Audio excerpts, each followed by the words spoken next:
밑으로 하루 종일 걷는 거죠. 개를 데리고 산책을 해도 되고, 아니면 아이가 자전거 타고 하루 종일 빙글빙글 도는 거죠. 빙글빙글 도는 거죠. 예, 빙글빙글 도는 거죠. 뭐 이현웅님을 톱밥 만드는 그래서 저희가 일지 튼튼하게.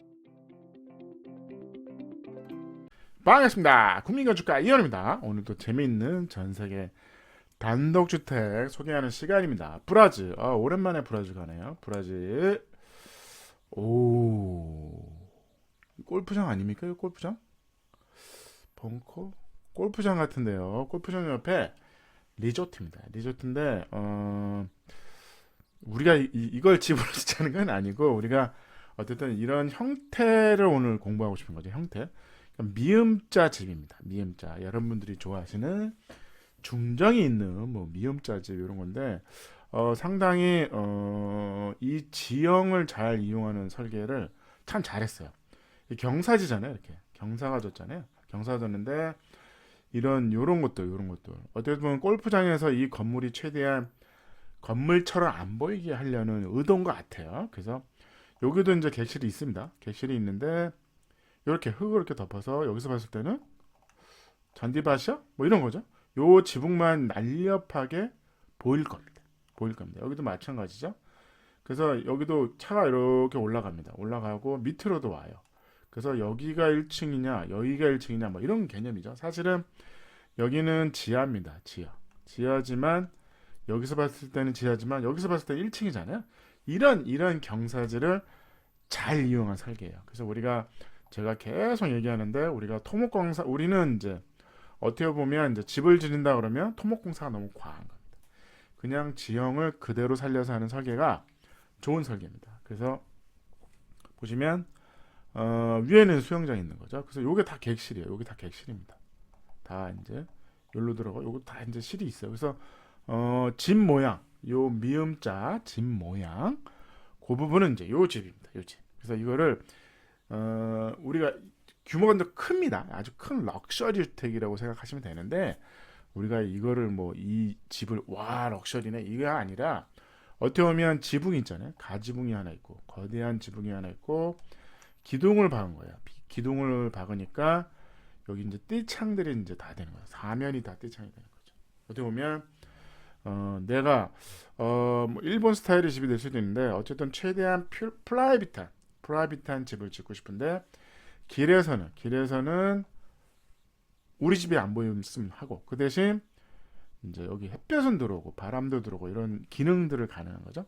반대편일 때는 당연히 밤에는 뭐 이런 거죠. 반대편은 당연히 이렇게 올 글라스 유리로 돼 있는 겁니다. 어떻게 보면 기둥을 박아서 자유로운 평면이 되는 거죠. 평면도를 먼저 보시면 이렇게 기둥을 박은 겁니다. 이렇게 기둥을 다 박은 거죠. 기둥을 박고 어떻게 거대한 지붕이 하나 있는 거죠. 거대한 지붕이 하나 있고, 그 다음에 여기는 이제 비어 있는 중정이잖아요. 보시면 이제 밑에까지 이제 뷰가 이제 밑에까지 이제 구멍이 뚫려서 밑에 이제 햇볕이 들어가게 하는 거잖아요.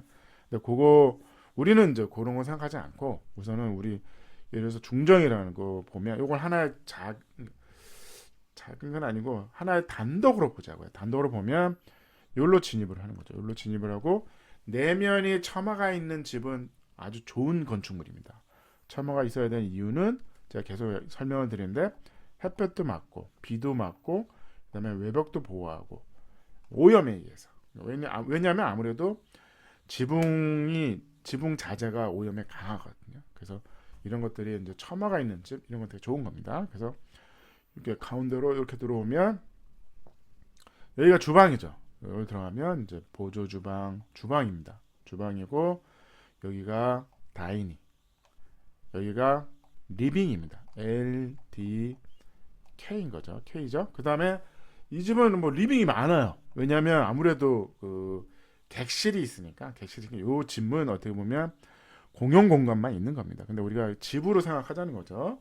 여기는 이제 가운데 마당이 회랑이죠. 회랑이고, 여기는 이제 멀티, 뭐 극장 뭐 이런 건데, 그다음에 여기에 이제 유니트가 하나 있죠. 유니트.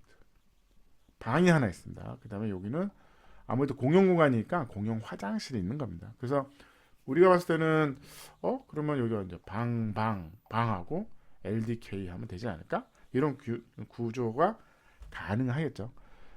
참고로 지하를 보면 지하에 내려오면 이렇게 객실이 있는 거죠. 하나, 둘, 셋, 넷, 다섯, 여섯, 일곱.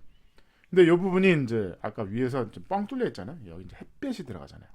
그렇다면 이 복도가 외부처럼 느껴지는 거잖아요. 그래서 제가 이제 저는 여기서 처음에 사진을 보여드렸듯이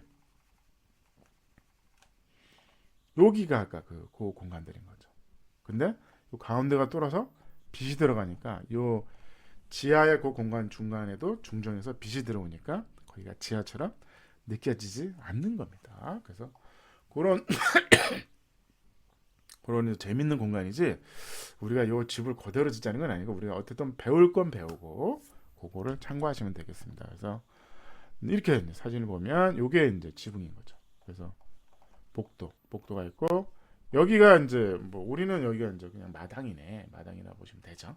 미드층이 없다 보고 그럼 이제 미음자 중정의 이제 장점과 단점이 있는 거죠. 어떻게 보면 이 복도 어쨌든 이 공간 복도가 많아질 수밖에 없잖아요. 왜냐하면 이 공간들을 다 연결해야 되니까 이 복도가 생길 수밖에 없어요. 그래서 그렇지만 여기 나만의 이제 마당 공간이 있다는 거는 좋은 장점이죠. 요 숨어 있는 우리 집안이 프라이빗하게 여기서 노는 그런 공간이 있다는 건 좋은 건데 어찌됐든 그 면적 대비의 효율은 좀 떨어집니다. 근데 이제 아무래도 계속 뭔가 이 그 도로에서 우리 안을 자꾸 보호하자는 이제 그런 프라이빗한 공간을 만들기를 원하시는 분이 많으시더라고요. 그래서 그런 이제 좋은 사례인 거죠. 그래서 보시면 이렇게 집이 되겠다. 그래서 아예 길가 쪽으로는 여기 창이 없잖아요. 창이 없고 위에 고창만 있으니까 지나가는 사람도 안 보고 나도 보기 싫다는 거죠. 나도 보기 싫고 그 다음에 처마가 있고 처마 밑에 여기 이제 창이 있으니까 햇볕이나 뭐 비바람이나 이런 것들이 문제가 없는 거죠. 그런 디자인의 집입니다. 그 다음에 어쨌든 이 집의 특징은 이런 경사지를 최대한 활용해서 여기가 경사지니까 여기가 어떻게 보면 주차장 아니면 편의시설 작업실이 되고 위에 한층 올라가면 여기가 미음자 집이 있는 거죠. 그래서 어떻게 보면 경사지를 이용할 수 있는 그런 재미있는 사례 집을 이제 소개한 겁니다. 따라하는 게 아니라 그래서 말 나온 김에 경사지를 최대한 사용하는 아주 좋은 건축이고 그 다음에 이게 지하지만 지하가 아니다. 건축법상은 지하입니다. 근데 현장은 이제 1층처럼 사용을 가능한 거죠. 햇볕도 들어오고 가운데 빛이 떨어지니까 복도에도 이제 빛이 떨어지니까 이게 지하야? 1층 같은데? 뭐 이런 거죠. 그러면 지하로 인정받는 건 뭐다? 건폐율, 용적률이 안 들어가는 거죠. 어떻게 보면 여기가 20평이다. 근데 건폐율이 최대로 줄 수 있는 게 20평밖에 안 돼. 근데 땅은 100평이야. 근데 지하를 한 50평을 짓고 싶어. 그러면 지하로 인정받는 방법이 되는 거죠. 근데 사용은 이게 지하가 아닌 것 같은데요. 요런 이제 요런 건 좀 배울만 하죠. 사진을 보면 멋있네요. 이쪽은 이제 3면이 유리고 이쪽은 길가니까 벽을 세우죠. 벽을 세우는데 창은 어디로? 여기는 고창만 있는 거죠. 그래서 이제 4면이 빙글빙글 돌아가면서 처마가 있는 거죠. 어떻게 보면 사방에 처마가 있는 거죠. 이거 이제 물이라고 보지 마시고 사방에 처마가 있으니까 뭐 비 오는 날, 뭐 날씨가 흐린 날은 이렇게 빙글빙글 산책하는 집 이런 것도 가능한 거죠. 가능하잖아요. 그래서 처마 밑으로 하루 종일 걷는 거죠. 개를 데리고 산책을 해도 되고 아니면 아이가 자전거 타고 하루 종일 빙글빙글 도는 거죠. 빙글빙글 도는 거죠. 빙글빙글 도는 거죠. 뭐 이런 해랑 이런 것들은 이 안에서 돌아도 되는데 너무 작으니까 어떻게 보면 외부로 이렇게 빙글빙글 도는 거죠. 그림자가 지니까 해가 떠도 그림자가 지니까 계속 오늘은 여기 앉아서 커피 마시고 여기 앉아서 커피 마시고 테라스가 사방에 있는 겁니다. 그래서 뭐 이런 느낌인 거죠. 기둥을 박는다. 기둥. 어떻게 보면 이건 철골 구조입니다. 철골로 해서 목조로는 불가능하죠. 콘크리트도 불가능하고 철골이죠. 철골 이제 파이프 기둥으로 이런 식으로 기둥받고 자유로운 평면. 뭐 집을 이렇게 해도 돼요. 동그라미 해도 되는 거죠. 자유로운 평면이니까 구조는 끝났어요. 이건 어떻게 보면 거대한 가벽만이 존재하는 거잖아요. 나중에 리모델링 할 때 이 기둥과 지붕을 남기고 이 안에 모든 공간은 다시 재배치되죠. 뭐 중정이 뭐 이렇게 해서 그냥 기역자 집을 하든 아니 별채를 하나 만들든 뭐 얼마든지 다 가능한 거죠. 그러면 기둥과 지붕 가지고 뭔가를 해결하는 그런 좋은 사례입니다.